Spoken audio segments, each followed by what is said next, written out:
Welcome to the Baxter Building. Today we are talking about brand new and returning favorites that have all of us excited in the diverse kingdom of nerds, and in no particular order, here is our top 10 of the most anticipated shows and movies to be released in 2025. Too strong.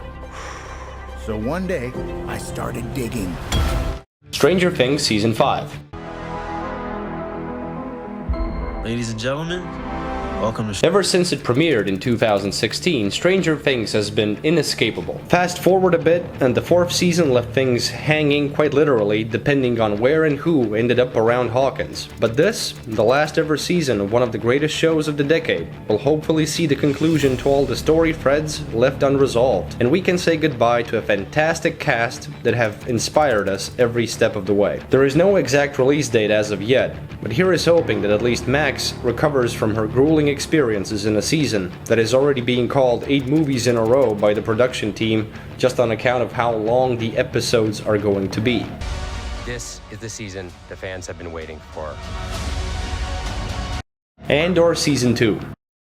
You're thinking like a thief. I'm thinking like a soldier.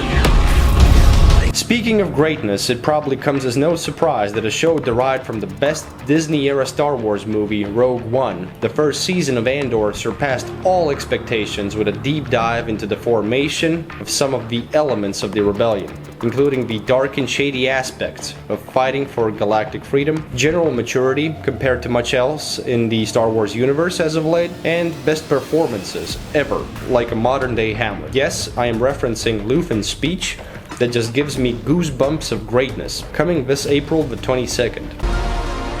Are you a fish? Or are you a thief?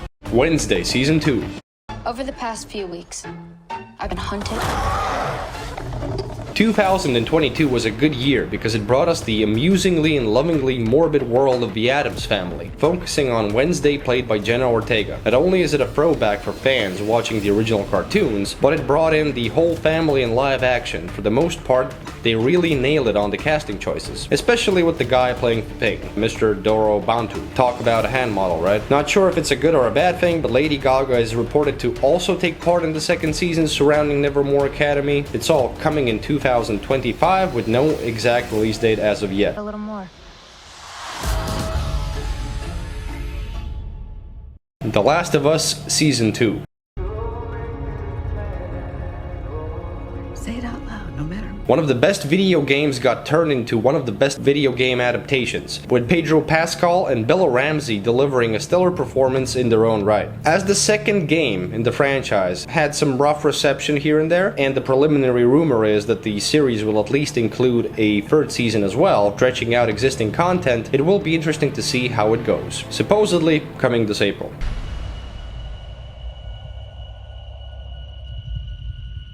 Alien Earth.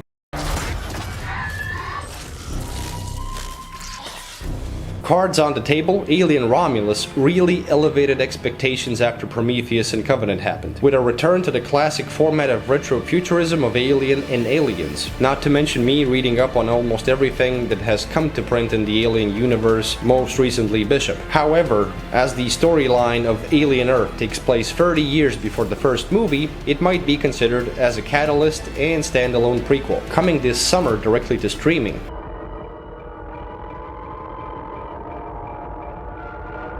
Minecraft, the movie. As long as what you imagine can be built out of blocks. Color me intrigued that one of the most popular video games of all time, particularly recognizable for its block-based worlds and graphics, is getting a live version treatment with Jack Black at the helm. It will either be the very best of movies, or simply not. Then again, the Super Mario Bros. Movie, as the closest resemblance point, was not bad at all. So we'll just have to wait and see, coming this April.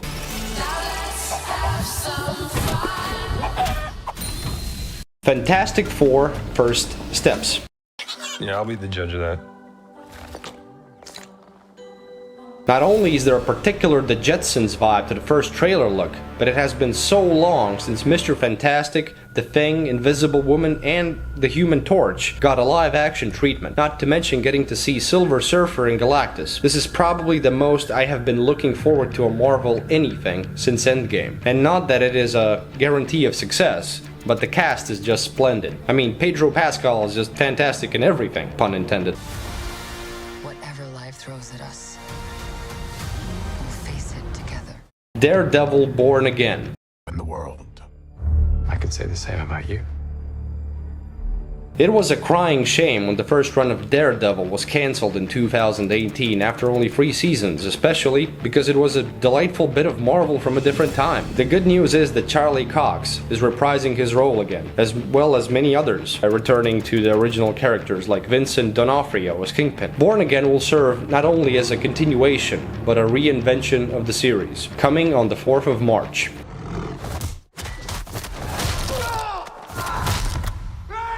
Superman.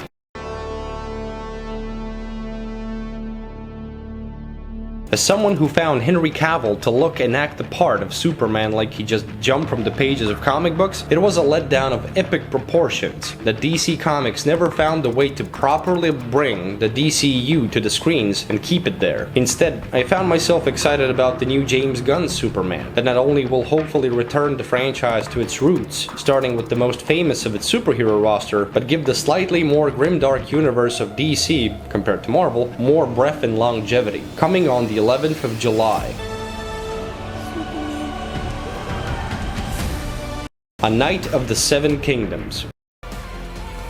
I'm Sir Duncan the Tall.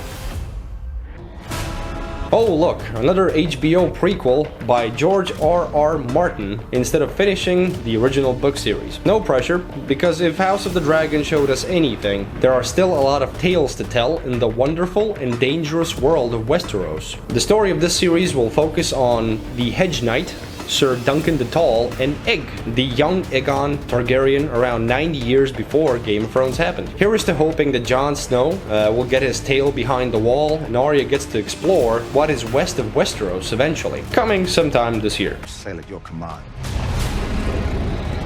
The realm's only hope. And moving on to our honorable mentions list. Return to Silent Hill.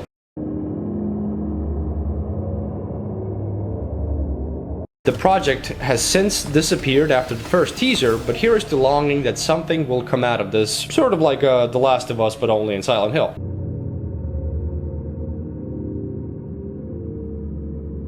Lastly, It Welcome to Derry.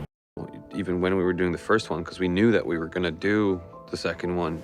Until Stephen King's It came out in 2017, the popularized fear of clowns always seemed like an egregious exaggeration. But Bill Skarsgård's marvelous performance offered a plausible explanation to all of this. Luckily, he will be back to reprise his role in the anticipated prequel series that aims to explore more of the hinted troubled past of Derry before the Losers Club came into the limelight. However, there are but a few production shots available with not much else going around. All in all, 2025 is shaping up to be a fantastic year for television, streaming, and cinemascape. Thank you for watching.